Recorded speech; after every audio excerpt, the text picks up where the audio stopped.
Hello पढ़ाई करने वाले मित्रों, मेरे learning platform visual art and GK tutorial में आपका स्वागत है।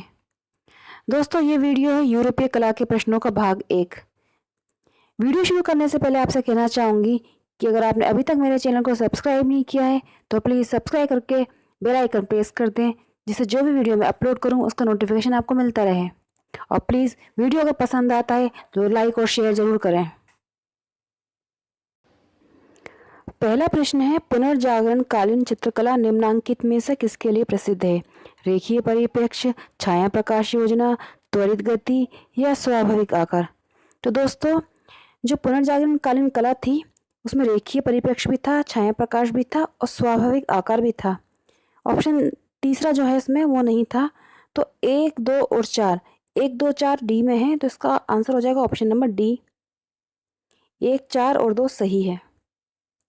अगला प्रश्न है, पियरो डेला फ्रांसेस्का का सैन फ्रांसिस्को गिरजाघर में किया गया सबसे मशहूर कार्य the history of the 2x1 है। तेल चित्रकारी, टेम्परा, जल वर्ण या फ्रेस्को? तो दोस्तों ये है option D, fresco. The history of 2x ये फ्रेस्को माध्यम में बनाया गया है। अगला है, लियोनार्डो दा विंची एक सच्चे प्रतिभाशाली थे जिन्होंने इस दुनिया को सम्मानित किया। इनका समय पूछा गया है। तो दोस्तों इसका सीधे आंसर बताती हूँ। इसका है ऑप्शन ए, 1452 से 1590। इनका जन्म हुआ था 15 अप्रैल 1452 में और इनकी मृत्यु हुई थी 2 मई 1519 को। ये बहुत ही प्रसिद्ध इनका जो चित्र है वो है मोनालिसा। और इनके जो गुरु थे उनका नाम था वेरोशियो। और लियोनार्डो ने बहुत पहले ही सर्वप्रथम कहा जाएगा रेखांकन किया था हवाई जहाज का। अगला प्रश्न है, पियरो डेला फ्रांसेस्का डैश का एक इटली का चित्रकार था। ये उनका काल पूछा गया है। गोथिक काल, प्रारंभिक पुनर्जागरण, मध्ययुगीन काल या रोकोको अवधि? तो दोस्तों इसका आंसर है प्रारंभिक पुनर्जागरण, ऑप्शन बी। अगला प्रश्न है, इटली के पुनर्जागरण कलाकार वास्तुकार का नाम दें जिसने परिप्रेक्ष्य तकनीक तैयार की। पियरो डी कोसिमो, पाउलो ओकेल्लो, एंटोनेलो दा मेसिना, फिलिपो ब्रेनेलेसी? दोस्तों इसका आंसर है ऑप्शन नंबर बी, पाउलो ओकेल्लो। ये पुनर्जागरण काल के कलाकार थे और इन्होंने परिप्रेक्ष्य तकनीक तैयार की थी। और उनका जो श्रेष्ठ चित्र है वो फ्लोरेंस के में बना हुआ है जिसका नाम है सैन रोमानो के मार्ग पर युद्ध। अगला प्रश्न है, उस कलाकार का नाम दें जो अवंत गार्दे फ्रांसीसी चित्रकला, मूर्तिकला, मिश्रित माध्यम के कलाकार के तौर पर महत्वपूर्ण व्यक्ति माने जाते थे और जिन्होंने वास्तुकला का जनक कहा जाता है। रोजर डीला फ्रेशने, अल्बर्ट ग्लेजिस, फ्रैंक कुपका या मार्शल दूशा? तो आंसर है इसका ऑप्शन नंबर डी, मार्शल दूशा। ये दादावादी कलाकार थे और दादावाद का जन्म हुआ था 1916 में ज्यूरिक में। अगला प्रश्न है, प्रसिद्ध पुनर्जागरण के कलाकार की पहचान करो जिसने एक बार अपने प्रशिक्षु अस्कनियो कोडवी को बताया, मैं कितना भी अमीर हो जाऊं मैं हमेशा एक गरीब व्यक्ति की तरह रहा हूं। Giotto, Donatello, Leonardo da Vinci, Michelangelo? तो इसका आंसर है option number D, Michelangelo. ये शब्द माइकल एंजेलो ने अपने गुरु से कहे थे कि मैं कितना भी अमीर हो जाऊं मैं हमेशा एक गरीब व्यक्ति की तरह ही रहा हूं। माइकल एंजेलो जो थे वो चित्रकार और मूर्तिकार दोनों ही थे। अगला प्रश्न है, डेविड मूर्ति जो 1504 में बनी उसके शिल्पकार कौन है? दोनातेल्लो, माइकल एंजेलो, मार्शल दूशा या रूबेंस? तो दोस्तों ये डेविड मूर्ति दोनों लोगों ने बनाई थी, दोनातेल्लो ने भी और माइकल एंजेलो ने भी, लेकिन इसमें समय दिया हुआ है 1504। तो 1504 में जो डेविड मूर्ति है जो ज्यादा प्रसिद्ध है वो माइकल एंजेलो ने बनाई थी। ऑप्शन बी है इसका आंसर। अगला प्रश्न है, सिस्टाइन चैपल छत में किस माध्यम में चित्र बनाए गए हैं? मोजाइक, फ्रेस्को, जलवर्ण या तेलवर्ण? तो दोस्तों इसका आंसर है option B, fresco. Sistine chapel की छत में जो चित्र बनाए गए हैं वो फ्रेस्को माध्यम में बनाए गए हैं। और उसमें बने हैं ईसा के जन्मों की कथाएं, पूर्व जन्म की कुछ चित्र, धर्मदूत का चित्रण, इस तरह के चित्र बने हुए हैं। अगला प्रश्न है, सिस्टाइन चैपल में निर्मित अंतिम न्याय, उसका चित्रकार कौन है? Leonardo da Vinci, David, Rubens या माइकल एंजेलो? तो दोस्तों इसके आंसर है option number D, Michelangelo. ये चित्र माइकल एंजेलो ने बनाया है सिस्टाइन चैपल की छत में, अंतिम न्याय, लास्ट जजमेंट। अगला प्रश्न है, पोप जूलियस सेकंड के मकबरे के लिए माइकल एंजेलो का मोसेस किस माध्यम में बना है? ये मोसेस एक चित्र है, उसका माध्यम पूछा गया है। फ्रेस्को, तेल चित्र, प्लास्टर ऑफ पेरिस या संगमरमर? दोस्तों इसका आंसर है संगमरमर। ये मार्बल के टुकड़ों से बनाया गया है, मार्बल में बना है।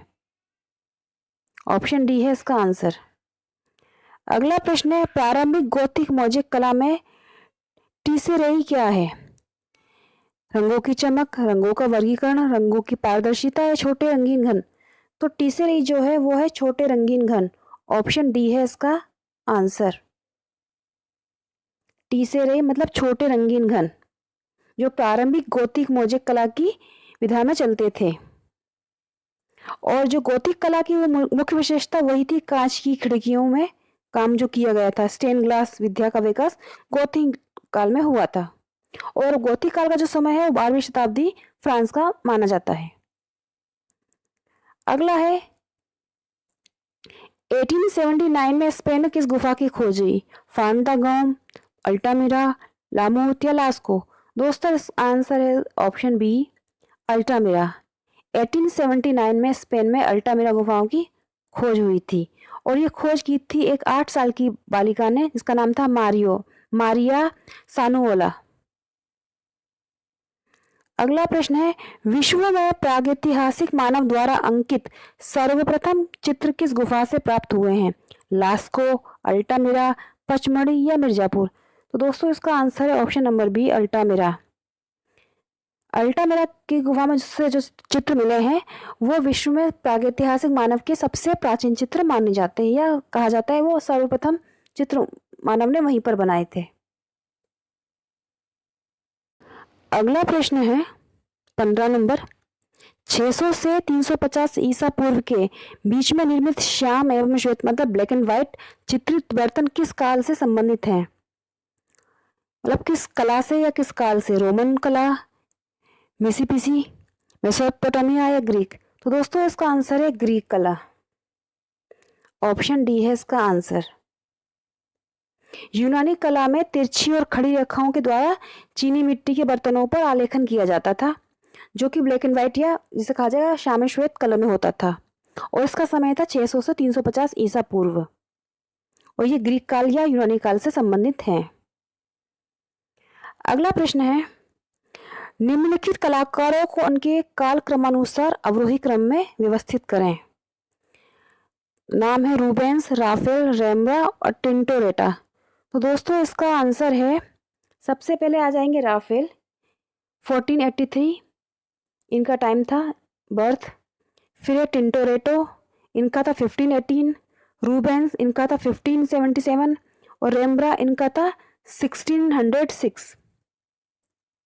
तो राफेल सबसे पहले, फिर टिंटोरेटो, फिर रेम्बेंस या रूबेंस जिन्हें कहा जाता है, फिर रेम्ब्रा। तो ऑप्शन बी है इसका आंसर।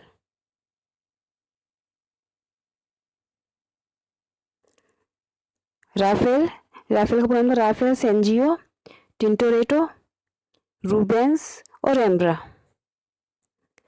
अगला प्रश्न है, एक अभिकथन है और एक उसका तर्क है। अभिकथन और तर्क को पढ़कर उनको सही गलत जानना है। अभिकथन है कि स्टोनहेंज विश्व के सबसे अधिक पहचाने जाने वाला तथा प्रसिद्ध पूर्व ऐतिहासिक स्मारकों में से एक है। और तर्क दिया गया है कि यह धार्मिक उपासना एवं संस्कार स्थल था। तो दोस्तों ये दोनों ही कथन सही हैं, तो इसका आंसर हो जाएगा ऑप्शन डी। ए और आर दोनों सही हैं, अभिकथन भी सही है और उसका जो तर्क दिया गया है वो भी सही है। क्योंकि ये कहा जाता है कि स्टोनहेंज जो है विश्व के सबसे अधिक पहचाने तथा पूर्व ऐतिहासिक स्मारकों में से है और ये धार्मिक उपासना एवं संस्कार स्थल थे। अगला प्रश्न है, यहाँ सूची मिलान करना है। एक तरफ है कलाकार, एक तरफ है उनकी कलाकृतियाँ। गिबर्टी, तो गिबर्टी ने बनाया था gates of paradise. Gates of paradise 3 number ये आ जाएगा गिबर्टी का।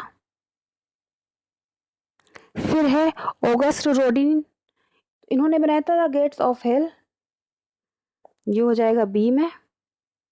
फिर है एडुआर्डो पावलोजी, इन्होंने बनाया था जापानीज वॉर गॉड, ये हो जाएगा सी का।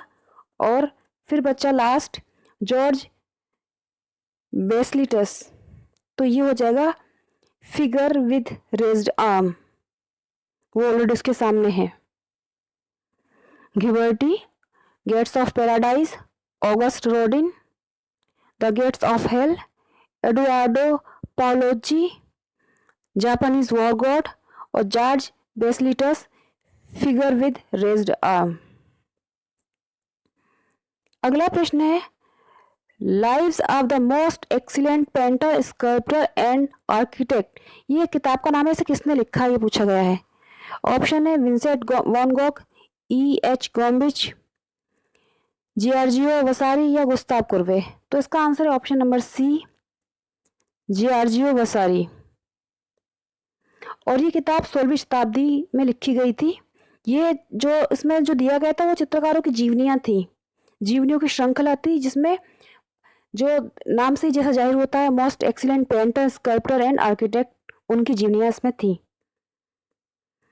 अगला प्रश्न है प्रागैतिहासिक काल में बने हाथी के चित्र जिसके शरीर पर पान की आकृति है किस गुफा में स्थित हैं? ला पिलेटा, लिवांजो, सेंटियन या पिंडाल। तो इसका उत्तर है ऑप्शन डी, पिंडाल। प्रागैतिहासिक काल का हाथी के चित्र जिसका शरीर था वो पान की आकृति का, ये गुफा जो है वह पिंडाल गुफा में ये चित्र मिला है। और पिंडाल गुफा जो है स्पेन में, और यह 400 गज लंबी गुफा है, यहाँ एक विशाल हाथी का चित्र प्राप्त हुआ है। तो दोस्तों ये थे यूरोपीय कला के 20 महत्वपूर्ण प्रश्न जो कई परीक्षाओं में पहले आ चुके हैं और आगे आने वाली परीक्षाओं के लिहाज से भी काफ़ी महत्वपूर्ण हैं। आई होप ये वीडियो आपको पसंद आएगा, तो प्लीज़ लाइक करें, शेयर करें और कमेंट करें और अच्छे से अपनी तैयारी जारी रखें। गुड लक, जय हिंद।